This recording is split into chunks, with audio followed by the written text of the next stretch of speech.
Greetings and welcome to Huntsville's Technology Channel. My name is Dave Knowles and I have the privilege today of visiting with Lisa Williams of SDI.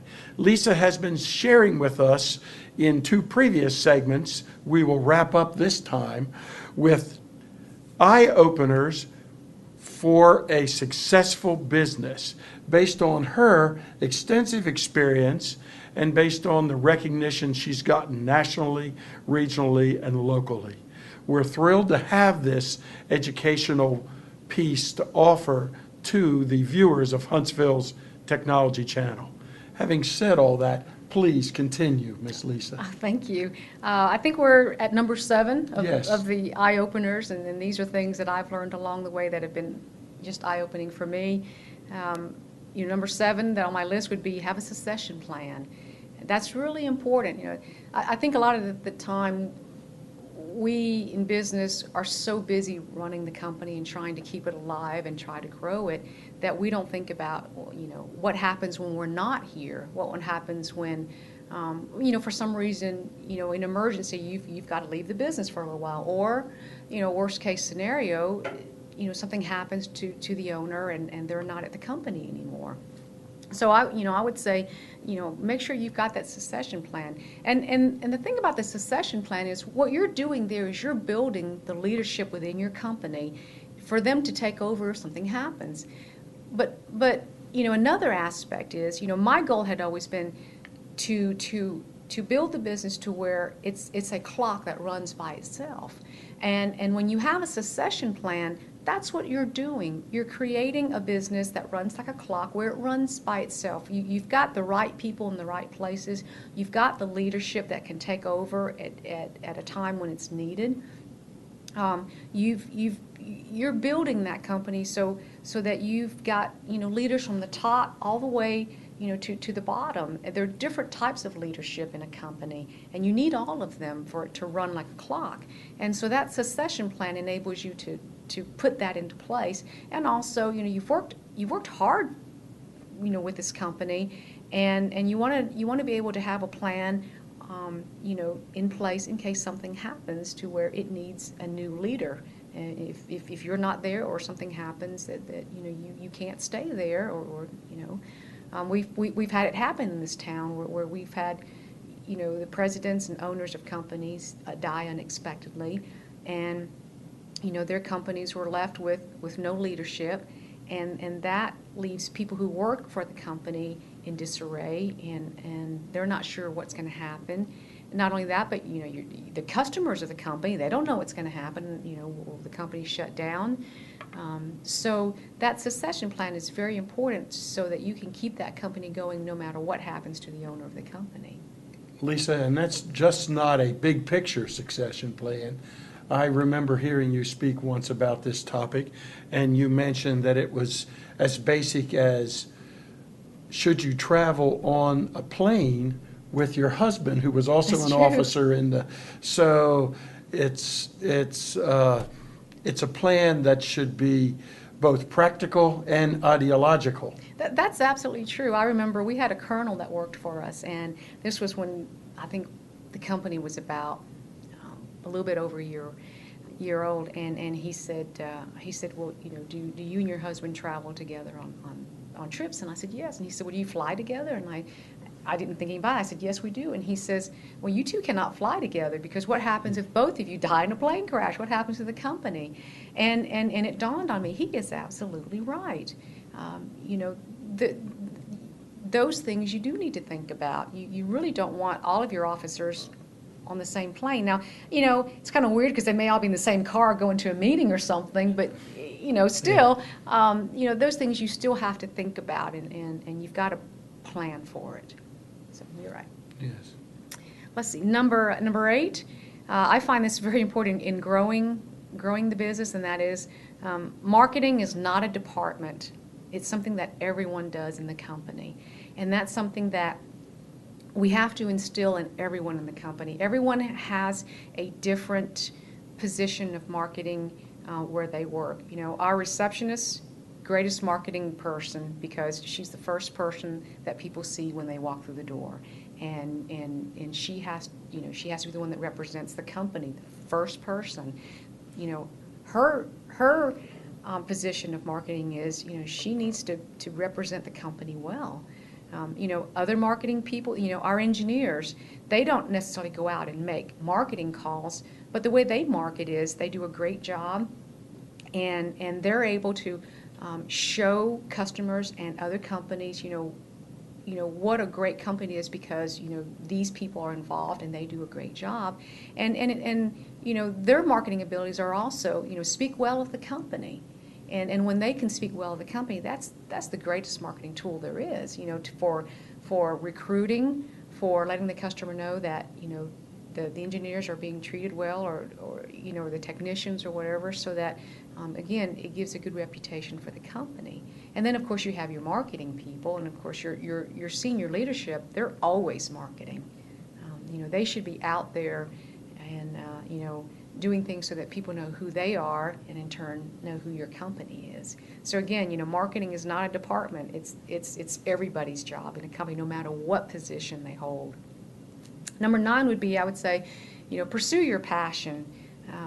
People start businesses, of course, to make money and to, have a successful business. But, I guarantee you that if you've got a passion for it, the person sitting next to you is not going to be able to finish the mile run as fast as you are, because you love what you do. You love it in your heart. You love it in your mind. You love it in the way you live it. Just like I said, in our last session, it takes 10 years to be an overnight success. You got to love what you do. Otherwise, you're just not gonna make it. And the next person who loves what they do, you're going to see that. And when you love what you do, your customers see that, and your employees see that, and the people that are around you that want to work with you, they see that, and they're going to want to work with somebody who loves what they do, who has a passion and a purpose.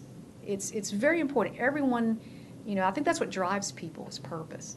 And the next level of purpose is passion. I've got a purpose to do this, and I love doing it. And so I would say, pursue your passion, and the secret of passion is purpose, and it's vice versa. So it kind of goes together. And last of all, this was something that I learned from a good friend of mine about what I call BHAGs. And those are big, hairy, audacious goals. And I would say that any entrepreneur has got to have those BHAGs, those big, hairy, audacious goals, because that's what makes you want to do great things. That's when you fulfill your vision of where you want to take a company.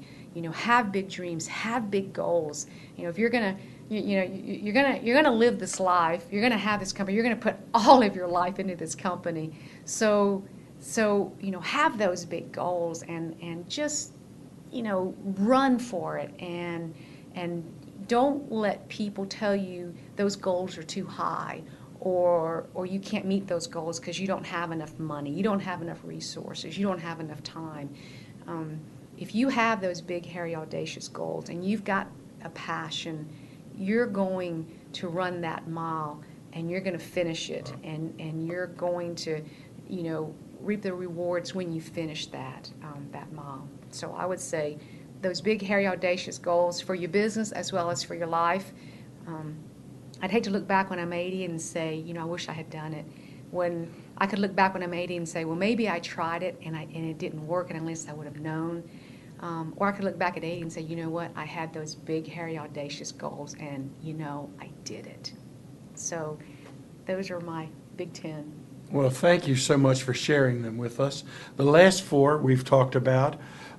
First one was have a succession plan, and there are benefits for the leadership and for the employees there. And it should be not just a plan on paper, but it should be a plan that's implemented throughout the organization. The next one you talked about is marketing is not a department. Of course, that's dear to my heart. I agree with you. It's everyone's responsibility, and it's a lot about the attitude that people show up with every day. It's true. Which then leads us into pursue your passion.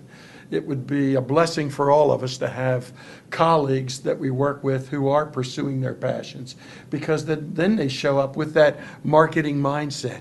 I'm doing this, I'm having fun, ain't life great? And then finally, have tremendous goals for your business. We sometimes limit ourselves by putting our goals and our thoughts in a box. We need to be aware that, wow, we don't want to do that at all. What you've shared with us, I think, today are 10